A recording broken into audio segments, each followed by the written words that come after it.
കൂടി ചോദിക്കുകയാണ്, നീ എത്ര ഭാഗ്യവാനാണ്, എത്ര സുന്ദരമായിട്ടാണ് നിന്നെ അലങ്കരിച്ചിട്ടുള്ളത്, അത്ര മനോഹരമായിട്ടുള്ള നീ ഈ വിശാലമായ ആകാശത്തിൽ അങ്ങനെ പാറി പറക്കുകയാണല്ലോ, നീ ഭാഗ്യവാൻ തന്നെ.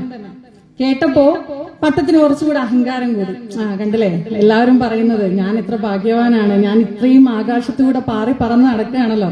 പക്ഷിക്ക് പോലും, ലോകം മുഴുവൻ പാറി നടക്കാൻ സൗകര്യമുള്ള പക്ഷിക്ക് പോലും എന്നോട് അഹങ്കാരം അല്ലെങ്കിൽ എന്നോട് അസൂയ തോന്നി തുടങ്ങി എന്നൊക്കെ വിചാരിച്ചപ്പോ പട്ടം പറഞ്ഞു, ഇത് ഞാൻ എന്റെ കഴിവ് കൊണ്ട് ഇങ്ങനെ ആകാശത്തൂടെ ഇങ്ങനെ പരമാവധി പറന്നു നടക്കാൻ ശ്രമിക്കുന്നുണ്ട്, പക്ഷെ അപ്പുറത്ത് എന്നെ കൺട്രോൾ ചെയ്യുന്ന ഒരാളിരിക്കുന്നുണ്ട്. താഴെ ഒരു കുട്ടിയുടെ കയ്യിലാണ് എന്റെ ചരട് ഇരിക്കുന്നത്.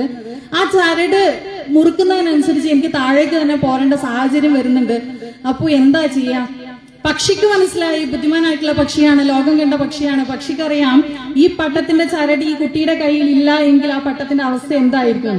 പക്ഷെ പക്ഷി പറഞ്ഞു, ഞാനൊരു സഹായം ചെയ്യാം, ഞാൻ എന്നെ കൊണ്ട് പറ്റുന്ന പോലെ ആ പട്ടത്തിന്റെ നിന്റെ ചരട് ഞാൻ പൊട്ടിക്കാൻ നോക്കട്ടെ.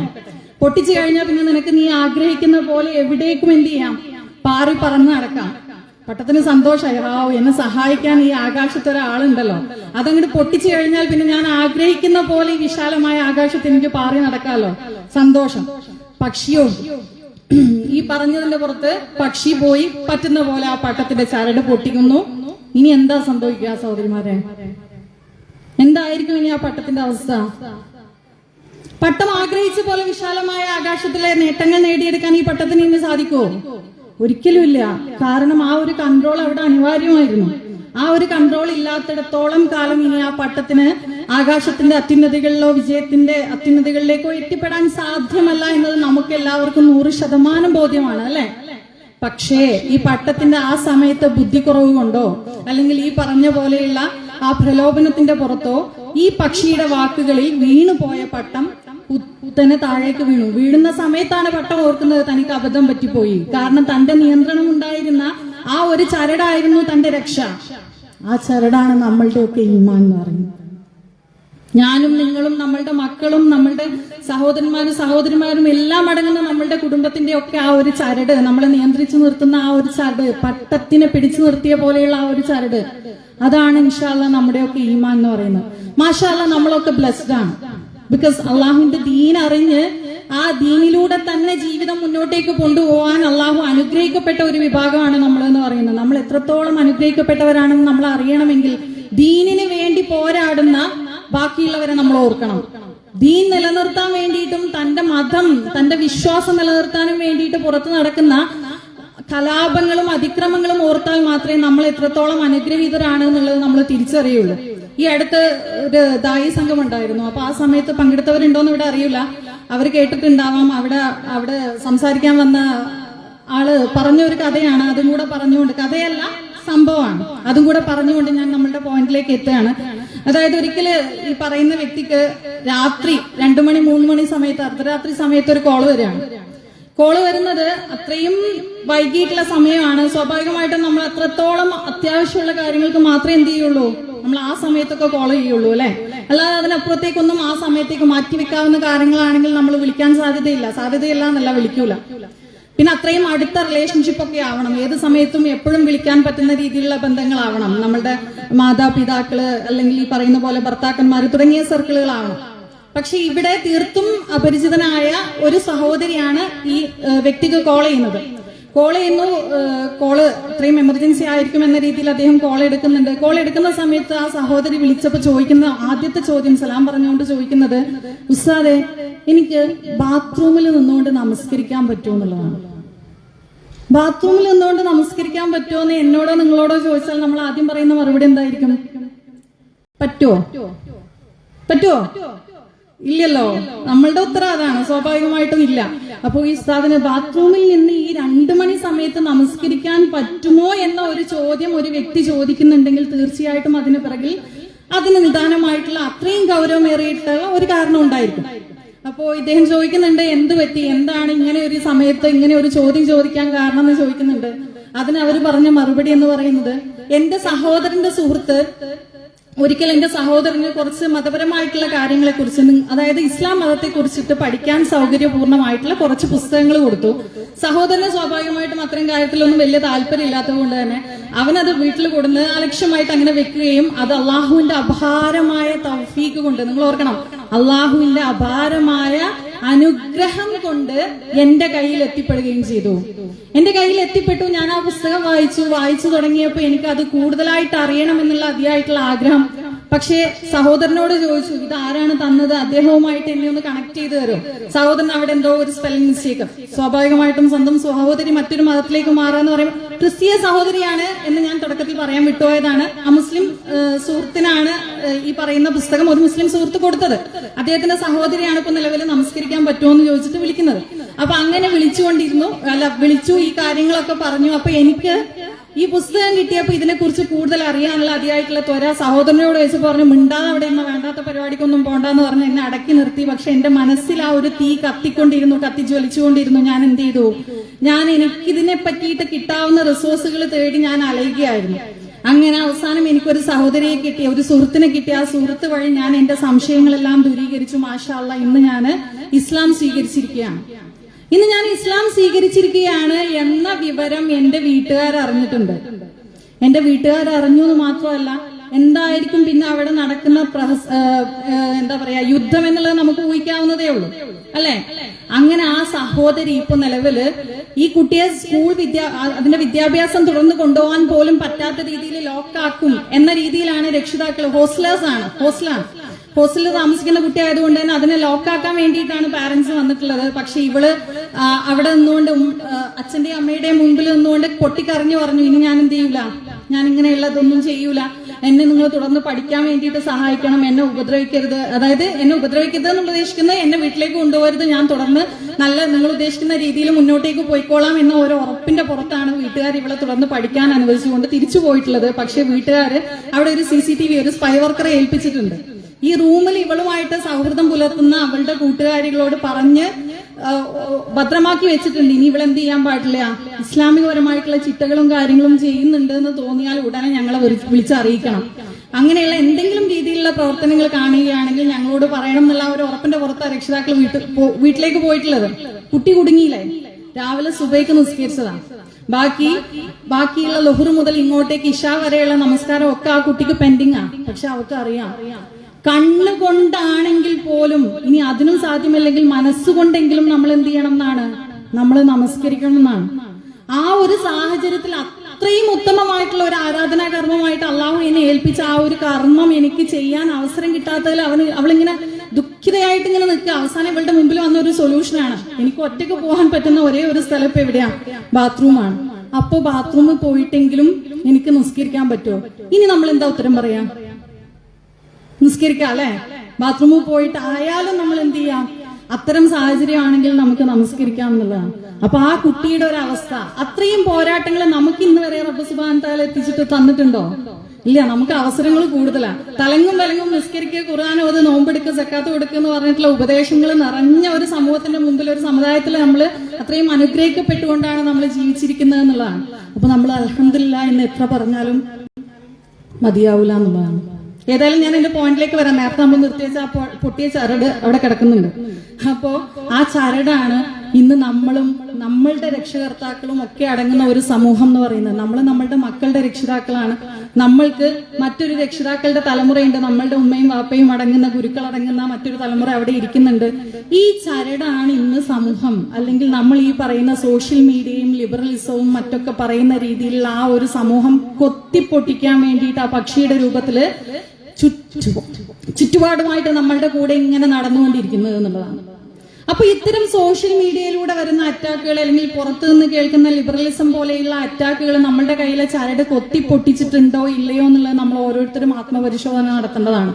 നമ്മളുടെ മക്കള് നമ്മളുടെ ഈ പറയുന്ന പട്ടമാണ്, ഈ പറയുന്ന കുട്ടിയാണ് ഞാനും നിങ്ങളും അടങ്ങുന്ന, അല്ലെങ്കിൽ നമ്മളുടെ ഓരോരുത്തരുടെയും കാര്യം എടുക്കുകയാണെങ്കിൽ നമ്മളുടെ രക്ഷിതാക്കൾ അടങ്ങുന്ന ആ ഒരു തലമുറ എന്ന് പറയുന്നത്. അപ്പൊ ഈ പറയുന്ന പട്ടം ഈ കുട്ടിയുടെ കയ്യിൽ നിന്ന് നമ്മളുടെ ദീനാവുന്ന ചരടിനെ പൊട്ടിമുറിക്കാൻ വേണ്ടിയിട്ട് ഒരുപാട് പക്ഷികൾ പാറി നടക്കുന്നുണ്ട്. ആ പക്ഷികളിൽ നിന്ന് നമ്മളുടെ മക്കളെയും നമ്മളെയും രക്ഷപ്പെടുത്തുക എന്നുള്ളതാണ് ഇൻഷാ അല്ലാഹ് ഇനിയുള്ള നമ്മളുടെ ഉത്തരവാദിത്വം എന്ന് പറയുന്നത്. ഇപ്പൊ നമ്മൾ ചുറ്റുപാട് നോക്കിയാൽ ഏറ്റവും റീസെന്റ് ആയിട്ട് നമ്മളുടെ തൊട്ട് മുമ്പിലായിട്ട് നടക്കുന്ന തട്ടം പിടിച്ച് വലിച്ച വളരെ വലിയൊരു ഇഷ്യൂ, അത് പറയാതെ പോകാൻ പറ്റില്ല. ഇങ്ങനെയുള്ള ഒരു സദസ്സിൽ ആ തട്ടത്തെ കുറിച്ച് പറയാതിരുന്നാൽ അതൊരു അനീതിയായി പോകും. കാരണം എന്തെന്ന് വെച്ചാൽ ഇന്ന് നമ്മളുടെ തട്ടം പിടിച്ച് വലിക്കാൻ വേണ്ടിയിട്ട് ഇൻസിഡന്റ് നിങ്ങൾക്കൊക്കെ അറിയായിരിക്കും അല്ലെ. ഒരു ക്രിസ്ത്യൻ സ്കൂളിലാണ് സംഭവം നടക്കുന്നത്. എന്നിരുന്നാൽ പോലും അപ്പൊ നമുക്ക് പല ചോദ്യങ്ങളുണ്ട്. എന്തുകൊണ്ട് ഒരു മുസ്ലിം കുട്ടിയെ ആ സ്കൂളിൽ കൊണ്ടുപോയി ചേർത്തു? അതൊക്കെ അവിടെ നിൽക്കട്ടെ. എന്നിരുന്നാലും ഈ പറയുന്ന ഇന്ത്യ മഹാരാജ്യത്ത് തട്ടം ധരിച്ച് നടന്നാൽ നിങ്ങളെ കാണുമ്പോ കുട്ടികൾക്ക് പേടിയാവുന്നു എന്ന രീതിയിൽ ഒരു കമന്റ് വരണമെങ്കിൽ നമ്മളുടെ സമൂഹം എത്രത്തോളം മുസ്ലിം സമുദായത്തെ മാറ്റി നിർത്താനും അടിച്ചമർത്താനും ശ്രമിക്കുന്നു എന്നുള്ളതാണ്. നമുക്കുള്ള വോയിസ് ഇല്ലാതാക്കിക്കൊണ്ടിരിക്കുകയാണ്. അതുകൊണ്ടാണ് ഞാൻ ആദ്യം പ്രാർത്ഥിച്ചത്, മൂസാ നബി അലൈഹി ഇസ്ലാം പ്രാർത്ഥിച്ച പ്രാർത്ഥനയാണ്. ഫിറഔന്റെ മുമ്പിലേക്ക് പ്രബോധനത്തിനായിട്ട് പോകാൻ വേണ്ടിയിട്ട് മൂസാ നബി അലൈഹി ഇസ്ലാമിനോട് അള്ളാഹു സുബ്ഹാനഹു വ തആല പറയുന്ന സമയത്ത് മൂസാ നബിക്ക് സംസാരത്തിൽ ഒരു ചെറിയ പെശകുണ്ട് അല്ലെ. അതിന്റെ വിഷയം മുൻപ് ഈ പറഞ്ഞ പോലെ തന്നെ മൂസാ നബിയെ പരീക്ഷിക്കാൻ വേണ്ടിയിട്ട് ഒരു സാഹചര്യം ഉണ്ടായിരുന്നു. അതായത് മൂസാ നബി അലൈഹി ഇസ്ലാം ഫിറൗന്റെ കൊട്ടാരത്തില് ആസ്യ ബീവിയുടെ സംരക്ഷണയില് വളരെ സന്തോഷത്തോടെയും സമാധാനത്തോടെയും നടക്കുന്നു. ആ ഇടക്കാണ് ഒരിക്കല് ഫിറൗന്റെ മടിയിൽ കയറി ഇരുന്നിട്ട് മൂസാ നബി അലൈഹി ഇസ്ലാം ഫിറൗന്റെ താടിക്ക് ഒരു കൊട്ടു കൊടുക്കുന്നത്. ലോകം മുഴുവൻ ഭയക്കുന്ന ഒരു ഭരണാധികാരിയാണ്. അദ്ദേഹത്തിന്റെ താടിയിൽ പിടിച്ചിട്ടാണ് കൊട്ടുന്നത്. സൈക്കോ ഇല്ല. അതുകൊണ്ട് തന്നെ അദ്ദേഹം പറയുന്നുണ്ട്, എന്താണ് ഇവന്റെ നടത്തിപ്പിലും ഭാവത്തിലും കാരണത്തിലും ഒക്കെ എനിക്ക് എന്തോ ചില സംശയങ്ങൾ തോന്നുന്നുണ്ട്. ഇവനാണോ ഞാൻ ഭയക്കുന്ന എന്റെ ഘാതകൻ എന്ന രീതിയിൽ ആസിയ ബീവിയോട് സംസാരിക്കുമ്പോൾ ആസിയ ബീവി പറയുന്നുണ്ട്, കുട്ടിയല്ലേ, കുട്ടികൾ അങ്ങനെ പല രീതിയിലുള്ള കാര്യങ്ങളും ചെയ്യും, അതിനൊക്കെ നമ്മൾ ഇങ്ങനെ ഭയപ്പെടേണ്ടതുണ്ടോ? നിങ്ങളൊരു പണി ചെയ്ത് നോക്കിയും, രണ്ട് പാത്രത്തിൽ, ഒരു പാത്രത്തിൽ രത്നവും മറ്റൊരു പാത്രത്തില് അഗ്നിയും, അതായത് നമ്മള് തീക്കട്ടയും വെച്ചു കൊടുക്കും. എന്നിട്ട് എന്താണ് ആ കുട്ടി ചെയ്യുന്നത് നമുക്ക് നോക്കാം. അങ്ങനെ ഈ കുട്ടി പോയിട്ട് അഗ്നിയല്ല, ഒരു പാത്രത്തില് രത്നവും മറ്റൊരു പാത്രത്തില് തീക്കട്ടയും വെച്ചു കൊടുക്കുന്നുണ്ട്. കുട്ടി ഏതെടുക്കും? രത്നം എടുക്കുകയാണെങ്കിൽ സ്വാഭാവികമായിട്ടും അവന് ബുദ്ധിയുള്ളവനാണ്. സ്വന്തം ബുദ്ധി ഉപയോഗിച്ചുകൊണ്ടാണ് അവൻ ഈ തല്ലിയിട്ടുള്ളത്. അതല്ല, ഇനി അവൻ തീക്കട്ട എടുക്കുകയാണെന്നുണ്ടെങ്കിൽ, കാരണം തീക്കട്ട കുറച്ചുകൂടെ ജ്വലിച്ചു നിൽക്കുന്ന ആകർഷണീയമാണ്, അത് എടുക്കുകയാണെന്നുണ്ടെങ്കിൽ സ്വാഭാവികമായിട്ടും എന്തായിരിക്കും? അവൻക്ക് ബുദ്ധിയില്ലാന്ന് മനസ്സിലാക്കാമെന്ന് പറയുന്നുണ്ട്. അങ്ങനെ ഈ പറയുന്ന മൂസാ നബി അലൈഹി ഇസ്ലാമിന്റെ മുമ്പിൽ ഇത് രണ്ടും എത്തുന്നുണ്ട്. മൂസാ നബി അത് എടുക്കാൻ പോകുന്ന സമയത്ത്, അതായത് രത്നം എടുക്കാൻ പോകുന്ന സമയത്ത് ജിബ്രീൽ അലൈഹി ഇസ്ലാം മുഖേന അള്ളാഹു ആ കൈ തട്ടി മാറ്റുന്നുണ്ട്. എന്നിട്ട് അദ്ദേഹത്തെ കൊണ്ട് തീക്കട്ടകൾ എടുപ്പിക്കുന്നുണ്ട്. അതെടുത്ത് വായിലിട്ടതിന്റെ പരിണിത ഫലമായിട്ടാണ് ഇത്തരത്തിൽ ചെറിയൊരു മുറിവുണ്ടാവുന്നതെന്ന് എന്നുള്ള രീതിയിലുള്ള ചരിത്രം പറയുന്നുണ്ട്. അപ്പൊ ഏതായാലും അതിന്റെ ഭാഗമായിട്ട് ഇദ്ദേഹത്തിന് ചെറിയ സംസാര വൈകല്യമൊക്കെ ഉണ്ട്. പിന്നെ പോകുന്നത് മഹാനായിട്ടുള്ള, അല്ലെങ്കിൽ ലോകം കണ്ട അത്രയും അക്രമാധികാരിയായിട്ടുള്ള ഫിറൗന്റെ മുമ്പിലേക്കാണ്. പേടിയാണ്. ഫിറൗൻ പറഞ്ഞു, എനിക്ക് ഒറ്റയ്ക്ക് പോകാൻ പേടിയാണ് റബ്ബേ, എന്റെ കൂടെ ഒരാളെയും കൂടെ അയക്കാം എന്ന് അള്ളാഹു വാഗ്ദാനം കൊടുക്കുകയാണ്. അങ്ങനെയാണ് അദ്ദേഹത്തിന്റെ സഹോദരൻ അദ്ദേഹത്തിന്റെ കൂടെ, ഹാറൂൻ നബി അലൈഹി ഇസ്ലാം അദ്ദേഹത്തിന്റെ കൂടെ ഈ പറയുന്ന പ്രബോധനത്തിന് വേണ്ടിയിട്ട് പോകുന്നത് എന്നുള്ളതാണ്. അങ്ങനെ ഇവർ രണ്ടുപേരും ഒരുമിച്ച് പോകുമ്പോഴും ഇവർക്ക് ഭയമാണ്. കാരണം പോകുന്നത് ഫിറൗന്റെ മുമ്പിലേക്കാണ്. ആ സമയത്ത് പ്രാർത്ഥിക്കുന്ന പ്രാർത്ഥനയാണ് നേരത്തെ ഞാൻ തുടക്കത്തിൽ നമ്മളെല്ലാ പ്രസംഗത്തിലും കേൾക്കുന്ന റബ്ബി ഇശ്റഹ് ലി സദ്രി എന്ന് പറഞ്ഞുകൊണ്ടുള്ള ആ പറയുന്ന എന്താ പറയാ ആയത്തുകൾ എന്നുള്ളത്. അപ്പൊ ആ ആയത്തുകളിലൂടെ ഞാൻ പറയാൻ ഉദ്ദേശിച്ച പ്രധാനപ്പെട്ട കാര്യം എന്ന് പറയുന്നത്, നമ്മളുടെ നാക്കുകളിൽ കുരുക്കിടാൻ വേണ്ടിയിട്ട് നമ്മളുടെ ചുറ്റുപാടുമുള്ള സാഹചര്യങ്ങൾ ഒരുങ്ങിക്കൊണ്ടിരിക്കുകയാണ്. ഏത് നിമിഷവും നമ്മളുടെ നാക്കുകൾക്കും നമ്മളുടെ ഹൃദയത്തിനും പൂട്ടിയിട്ടേക്കാം. ഭയം കൊണ്ട് നമ്മളെ പൂട്ടിയിട്ടേക്കാം. നമ്മൾ അതിനൊന്നും എന്ത് ചെയ്യരുത്, അടിമപ്പെട്ടു കൊടുക്കരുത്. ഈ പ്രാർത്ഥനകൾ നിരന്തരം നമ്മളുടെ പ്രാർത്ഥനയുടെയും നമ്മളുടെ പ്രവർത്തനത്തിന്റെയും ഭാഗമാക്കി മാറ്റണം. കാരണം ദഅവ എന്ന് പറയുന്നത് ഇങ്ങനെ ഇവിടെ മുന്നിൽ നിന്നുകൊണ്ട് പ്രസംഗിക്കുക എന്നുള്ളത് മാത്രമല്ല, നമ്മളുടെ പ്രവർത്തനങ്ങൾ കൊണ്ട്, നമ്മളുടെ നിലപാടുകൾ കൊണ്ട്, നമ്മളുടെ കാഴ്ചപ്പാടുകൾ കൊണ്ടുകൂടി നമ്മൾക്ക് മറ്റുള്ളവരിലേക്ക് എത്തിക്കാൻ പറ്റുന്ന ഏറ്റവും നല്ല ഒരു ടൂളാണ് ഈ പറയുന്ന ദഅവ എന്ന് പറയുന്നത്, അല്ലെങ്കിൽ നമ്മളുടെ മതത്തെ പ്രചരിപ്പിക്കുക എന്ന് പറയുന്നത്. അപ്പൊ അതുകൊണ്ട് തന്നെ അതിൽ നമ്മളൊരു കോംപ്രമൈസും വരുത്തരുത്. നമുക്ക് പറ്റുന്ന സാഹചര്യങ്ങളിലൊക്കെ നമ്മളുടെ മക്കളുടെ നിലപാടുകൾ ഉപയോഗിച്ചുകൊണ്ട്, നമ്മളുടെ നിലപാടുകളും കാഴ്ചപ്പാടുകളും ഉപയോഗിച്ചുകൊണ്ട്, എന്തിനേറെ പറയുന്നു, ഒരു സഹോദരനോട് പുഞ്ചിരിച്ചാൽ അത് ധർമ്മമാണ് എന്ന് പറയുന്ന പഠിപ്പിച്ച മതമാണ്. പക്ഷെ നമുക്കൊക്കെ ചിരിക്കാൻ കുറച്ച് മടിയാണ്. ആരെങ്കിലും ഒക്കെ കണ്ടാൽ അങ്ങോട്ട് ചിരിക്കണ്ടോ നോക്കട്ടെ, എന്നിട്ട് എന്ത് ചെയ്യാം, അങ്ങോട്ട് ചിരിക്കാം. ഒരു മസിൽ പിടുത്താണ്. ചിരിക്കാന്ന് പറഞ്ഞാൽ എന്തോ നമ്മുടെ മേത്തുനിന്നൊക്കെ ഇങ്ങനെ ഇളകി പോകുന്ന പോലെയുള്ള ഒരു തോന്നലാണ്. ഒരു പുഞ്ചിരി നിങ്ങൾ സമ്മാനിച്ചാൽ അതിൽ നിങ്ങൾക്ക് പ്രതിഫലം ഉണ്ടെന്നാണ്. ഇനി നമ്മളുടെ ജീവിതം, കുടുംബജീവിതത്തിലേക്ക് വരികയാണെങ്കിൽ, കുടുംബജീവിതത്തിൽ നിങ്ങൾ അത്രയും സ്നേഹത്തോടെ നിങ്ങളുടെ ഇണയെ നോക്കിക്കഴിഞ്ഞാൽ നിങ്ങൾക്ക് പ്രതിഫലം ഉണ്ടെന്നാണ്. അന്ന് ഈ പറയുന്ന കാര്യം നബി സല്ലല്ലാഹു അലൈഹി വസല്ലം തന്റെ സഹാബത്തുകളോട് ഉത്ബോധിപ്പിച്ച സമയത്ത് സഹാബികൾ ചോദിക്കുന്നുണ്ട്, തന്റെ ഇണയെ ഇത്രയധികം സ്നേഹത്തോടെ നോക്കുന്നതിന് അള്ളാഹു പ്രതിഫലം തരും. മാഷാ അല്ലാഹ്. അപ്പോ നബി തിരിച്ചു ചോദിക്കുന്നുണ്ട്, തെറ്റായ രീതിയിലുള്ള ഒരു ബന്ധത്തില് നിങ്ങളുടെ മക്കള് അല്ലെങ്കിൽ നിങ്ങൾ മറ്റൊരാളെ നോക്കിക്കഴിഞ്ഞാൽ നിങ്ങൾക്ക് ശിക്ഷയുണ്ടോ? ഉണ്ടോ? തെറ്റായ രീതിയിൽ നമ്മൾ ഒരാളെ നോക്കിക്കഴിഞ്ഞാൽ നമുക്ക് ശിക്ഷയുണ്ടെന്ന് ഉറപ്പാണല്ലോ. അപ്പൊ സ്വാഭാവികമായിട്ടും അള്ളാഹു നിങ്ങള് നന്മയിലൂടെ ഒരു കാര്യം ചെയ്യുമ്പോൾ അതിനൊക്കെയും പ്രതിഫലം ഇങ്ങനെ വാരിക്കോരി തരാൻ വേണ്ടിയിട്ട് അള്ളാഹു തയ്യാറായിരിക്കുകയാണ്. പിന്നെ എന്തിനു നമ്മൾ നമ്മളുടെ മതത്തിനെ മറ്റുള്ളവരുടെ കാഴ്ചപ്പാടിനും മറ്റുള്ളവരുടെ കാൽവെപ്പിലും വെച്ചു കൊടുക്കുന്നു? നമുക്ക് നമ്മുടെ മതത്തിനെ കൈപ്പിടിച്ചുകൂടെ? അതിന് വേണ്ടത് നമ്മളുടെ കുടുംബത്തില് ദീൻ എന്ന് പറയുന്ന, നേരത്തെ മൗലവി സംസാരിച്ചതിന്റെ ബാക്കിയാണ്, നമ്മളുടെ കുടുംബത്തില് ദീനിന്റെ ചരട് പൊട്ടിപ്പോവാതിരിക്കാൻ വേണ്ടിയിട്ട് നമ്മൾ ശ്രമിക്കുക എന്നുള്ളതാണ്. നമ്മളുടെ മക്കളെ കൊണ്ടും നമ്മളുടെ പങ്കാളികളെ കൊണ്ടും കൺകുളിർമ നൽകാൻ വേണ്ടി പഠിപ്പിച്ച മതമാണ്. നമ്മൾ അതിനുവേണ്ടി പ്രാർത്ഥിക്കണം എന്നുള്ളതാണ്. നിരന്തരം ഇൻഷാ അല്ലാഹ് ഓരോ വക്തിലും നമ്മളുടെ മക്കൾക്ക് വേണ്ടി നമ്മൾ പ്രാർത്ഥിക്കുക, നമുക്ക് വേണ്ടി പ്രാർത്ഥിക്കുക, നമ്മളുടെ ഇണകൾക്ക് വേണ്ടി നമ്മൾ പ്രാർത്ഥിക്കുക. അതിലൊരു വിട്ടുവീഴ്ചയും ചെയ്യാൻ പാടില്ല. ആ പ്രാർത്ഥനയില് അള്ളാഹു നമുക്ക് ഹൈറുണ്ടാക്കി തരും. കാരണം നമ്മളുടെ കുടുംബം എന്ന് പറയുന്ന ആ ബേസിക് ഇൻസ്റ്റിറ്റ്യൂഷൻ പൊളിഞ്ഞു കഴിഞ്ഞാൽ പിന്നെ നമ്മൾ എന്തൊക്കെ പ്രസംഗിച്ചിട്ടും എന്തൊക്കെ കാട്ടിക്കൂട്ടിയിട്ടും കാര്യമില്ല, നന്നാവൂല. അപ്പൊ ഈ കുടുംബം എന്ന് പറയുന്ന ആ ബേസിക് ഇൻസ്റ്റിറ്റ്യൂഷനിൽ പടച്ചവന്റെ ഹൈറും റഹ്മത്തും ഉണ്ടാവാൻ വേണ്ടിയിട്ട് നമ്മൾ ആത്മാർത്ഥമായിട്ട് പ്രാർത്ഥിക്കേണ്ടതുണ്ട്. ആ പ്രാർത്ഥനയുടെ കൂട്ടത്തിൽ നമ്മളുടെ പ്രവർത്തനം കൂടെ നമ്മൾ നോക്കുക. നമ്മൾ ഇറങ്ങുമ്പോ, നമ്മളുടെ മക്കൾ ഇറങ്ങുമ്പോ ഈ പറയുന്ന പോലെ ഒരു വക്ത് നമസ്കാരം നമ്മൾ അണിഞ്ഞിട്ടുള്ള ലിപ്സ്റ്റിക്കിന്റെയും പുട്ടിയുടെയും ഭാഗമായിട്ട് നമ്മൾക്ക് ഒഴിവാക്കേണ്ടി വരുന്ന സാഹചര്യം നമ്മളുടെ കുടുംബത്തിൽ ഉണ്ടെങ്കിൽ നമ്മൾ അതിൽ നിന്ന് പിന്തിരിഞ്ഞേ മതിയാവും. കാരണം ഈ പറയുന്ന ഓരോ, നമ്മൾ നേരത്തെ പറഞ്ഞ പോലെ തന്നെ ലിബറലിസം, എന്റെ ലൈഫും എന്റെ ജീവിതവും തീരുമാനിക്കേണ്ടത് ഞാൻ മാത്രമാണെന്നും എന്റെ ജീവിതത്തിന്റെ പൂർണ്ണ ഉത്തരവാദിത്തം എന്റെ മാത്രം കരങ്ങളിലാണ്, അതിൽ മറ്റാരും ഇടപെടേണ്ടതില്ല എന്നൊക്കെയുള്ള ആ യോളോ തോട്ടുകളുമായിട്ട് നമ്മൾ മുന്നോട്ടേക്ക് പോവുകയാണെന്നുണ്ടെങ്കിൽ നമ്മളുടെ മക്കൾ ആ ചരട് പൊട്ടിച്ചു എന്നുള്ളതാണ്. ഈ പറയുന്ന സോഷ്യൽ മീഡിയയും മറ്റു കാര്യങ്ങളും. ഇപ്പൊ ഒരു പുതിയ സംഭവം ഉണ്ട്, നിങ്ങൾക്ക് ശ്രദ്ധിച്ചിട്ടുണ്ടാവും. ബ്രെയിൻ റോട്ട് എന്ന് പറയുന്ന ക്യാരക്ടേഴ്സ് തും തും തും തും തും തും സഹു എന്നൊക്കെ പറഞ്ഞുകൊണ്ട് നമ്മുടെ മക്കള് വീടുകളിൽ ഇരുന്നിങ്ങനെ പാട്ട് പാടുന്ന കേൾക്കാം, അല്ലെ? അത്തരം പാട്ടുകളിലൂടെ, അത്തരം ക്യാരക്ടേഴ്സിലൂടെ കുട്ടികൾ പഠിക്കുന്നത് എന്താണെന്നറിയോ? യഥാർത്ഥത്തില് അതിന്റെ ഇൻട്രിൻസിക് മോട്ടീവ് അല്ലെങ്കിൽ അതിന്റെ ഉള്ളിലിരിക്കുന്ന യഥാർത്ഥ ആശയം ഇത്തരം ഈ പറയുന്ന കുറെ ക്യാരക്ടേഴ്സ് നമ്മൾ കാണുമ്പോൾ നമുക്ക് ഭയങ്കര കൗതുകമൊക്കെ തോന്നും. കാപ്പുച്ചീനോ അങ്ങനെയൊക്കെയുള്ള പല കഥാപാത്രങ്ങൾ വീട്ടിലുള്ള പേരക്കുട്ടികളും മക്കളൊക്കെ പറയുന്നതും പാടി നടക്കുന്നതും നമ്മൾ കേട്ടിട്ടുണ്ടാവും. അതിന് നമ്മൾ പറയാ ബ്രെയിൻ റോട്ട് എന്ന. അതിലൂടെ യഥാർത്ഥത്തിൽ നമ്മളുടെ മക്കളുടെ ഈ പറയുന്ന ഒരു സംഭവത്തിൽ പൂർണ്ണമായിട്ട് കോൺസെൻട്രേറ്റ് ചെയ്യാനുള്ള ഒരു അവസ്ഥയെ ഇല്ലാതാക്കുന്നത്, നമ്മുടെ ബ്രെയിനിനെ തന്നെ ഇല്ലാതാക്കുന്ന സാഹചര്യത്തിലൂടെയാണ് സമൂഹം പോയിക്കൊണ്ടിരിക്കുന്നത്. അപ്പൊ ഇത്തരം കഥാപാത്രങ്ങളുടെ ബാക്ക്ഗ്രൗണ്ടിൽ വരുന്ന മ്യൂസിക്കുകൾ നമ്മൾ ഈ DJ പാർട്ടികളിലും മറ്റു പരിപാടികളിലൊക്കെ ഉപയോഗിക്കുന്നതിന് തുല്യമായിട്ടുള്ള മ്യൂസിക്കുകളാണ് അതിലൂടെ ഇംപ്ലിമെന്റ് ചെയ്യുന്നത്. അങ്ങനെയുള്ള മ്യൂസിക്കുകളും കാര്യങ്ങളും ഭയങ്കരമായിട്ടുള്ള ത്വരിതപ്പെടുത്തുന്ന സംഭവങ്ങളും മാത്രം കണ്ട് ശീലിക്കുന്ന നമ്മുടെ മക്കൾക്ക് ഒരിക്കലും ഇസ്ലാമിലേക്കും ഇസ്ലാമിന്റെ ആ ശാന്തമായിട്ടുള്ള അന്തരീക്ഷത്തിലേക്കും പൊരുത്തപ്പെട്ടു പോകാൻ പറ്റൂല എന്നുള്ള. നമ്മളൊരു നല്ല ഒരു പാട്ട്, ഒരു ഇസ്ലാമിക ഗാനമൊക്കെ പാടിപ്പിച്ചു കൊടുത്താൽ നമ്മുടെ മക്കൾ ഇന്ന് അത് കേട്ടിരിക്കാൻ തയ്യാറാവുന്നുണ്ടോ? എത്ര സമയം അവർക്ക് പറ്റും? കുറച്ചു കഴിഞ്ഞാൽ അവർക്ക് ബോറടിക്കാൻ തുടങ്ങും. അവർ പറയും പാട്ട് മാറ്റ്, അല്ലെങ്കിൽ വേറെ എന്തെങ്കിലും നല്ല തട്ടുമുട്ടും ദമ്മുള്ള പാട്ടിട്ട് കാട്ടി, എന്നാലേ ഇതിനൊരു ത്രില്ലുള്ളൂ. കാരണം എന്താ? നമ്മളുടെ കുട്ടികളുടെ മസ്തിഷ്കത്തിന് ഇതൊക്കെ എന്നൊക്കെയോ പിടിച്ചു വലിച്ചു കഴിഞ്ഞു. ഇനി നമ്മൾ തിരിച്ചു നടക്കുക എന്ന് പറയുന്നത് നമ്മൾ തന്നെ റിസ്ക് എടുത്താൽ നടക്കുന്ന കാര്യം മാത്രമാണെന്നുള്ളതാണ്. എനിക്ക് അനുവദിക്കപ്പെട്ടിട്ടുള്ള സമയം ഏകദേശം അവസാനിക്കാനായി. അതുകൊണ്ട് തന്നെ ഞാൻ വളരെ ചുരുക്കി 1-2 കാര്യങ്ങളും കൂടെ പറഞ്ഞുകൊണ്ട് അവസാനിപ്പിക്കുകയാണ്. ഇൻഷാ അല്ലാഹ് സോഷ്യൽ മീഡിയയിലൂടെ കടന്നു പോകുന്ന നമ്മുടെ മക്കള് സുരക്ഷിതരാണോ എന്ന് ഉറപ്പുവരുത്തേണ്ടത് നമ്മളാണ്. അവരെ കൊത്തി വലിക്കാനും, പ്രത്യേകിച്ചും ഒരു ഇസ്ലാഹി പ്രസ്ഥാനത്തിന്റെ ഭാഗമായിട്ട് വളർന്നു വരുന്ന മക്കളാണെങ്കിൽ ഏത് നിമിഷവും അവരെ പിടിച്ചു വലിക്കാൻ കിട്ടുന്ന ഒരവസരവും നാശമാക്കാതെ ഉപയോഗപ്പെടുത്താൻ ഒരുപാട് രീതിയിലുള്ള കുടില ശക്തികൾ ഇവിടെ ഉണ്ട് എന്നുള്ളതാണ്. ആ ശക്തികളിൽ നിന്ന് നമ്മുടെ മക്കളെയൊക്കെ നമുക്ക് തിരിച്ചു പിടിക്കണം. ഞാനും നിങ്ങളും അടങ്ങുന്ന നമ്മളുടെ ഈ സമൂഹം തിരിച്ചു നടന്നേ മതിയാവും. കാരണം നാളെ നമുക്ക് തന്നിട്ട്, ജന്മനാ നമ്മൾക്ക് തന്നിട്ടുള്ള ഈ ഒരു മതത്തിനെ നമ്മള് ഒന്നുമല്ലാതെ വെറുതെ കൈവിട്ടു പോകുമ്പോ, അതായത് ഇത് നമുക്ക് ഇത്രയും അനുഗ്രഹമാക്കി നമ്മളുടെ കൈകളിലും നമ്മളുടെ മനസ്സുകളിലും അള്ളാഹു സ്ഥിരപ്പെടുത്താൻ വേണ്ടിയിട്ട് അവസരം തന്നിട്ട് നമ്മൾ അത് ഉപയോഗപ്പെടുത്താതിരിക്കുമ്പോഴാണ് നമ്മൾ ഗസയിലെ മക്കളെ കുറിച്ച് ഓർക്കുക.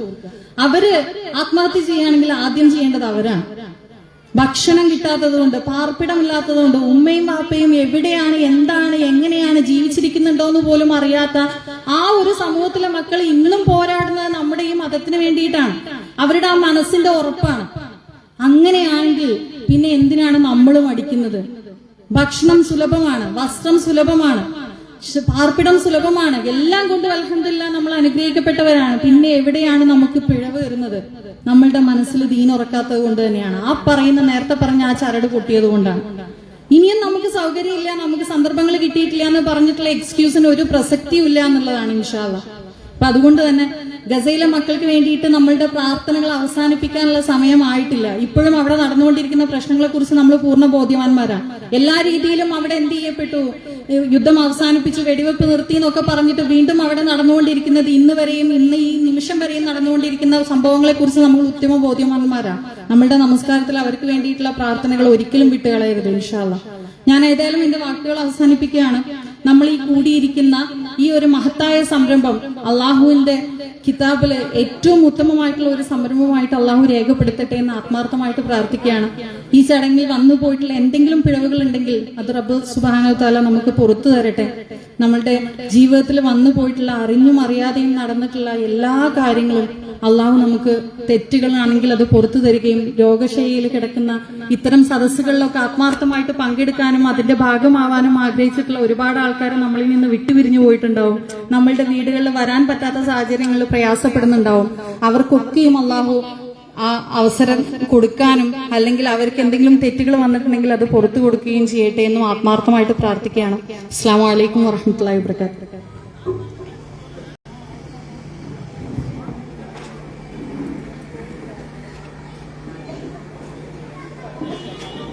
സ്വീകരിക്കുമാറാവട്ടെ.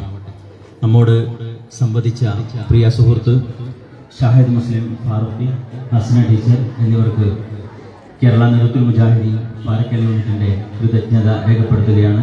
അതിലേറെ പ്രയാസങ്ങൾ സഹിച്ചുകൊണ്ട് ഈ സദസ്സിനെ ധന്യമാക്കിയ എൻ്റെ കുടുംബക്കാർക്കും എൻ്റെ നാട്ടുകാരായ സഹോദരങ്ങൾക്കും രക്ഷിതാക്കൾക്കും സഹപ്രവർത്തകർക്കും അതേപോലെ തന്നെ നമ്മുടെ MSMന്റെയും MGMന്റെയും ISMന്റെയും ഒക്കെ സുഹൃത്തുക്കൾക്കും നന്ദി രേഖപ്പെടുത്തുകയാണ്.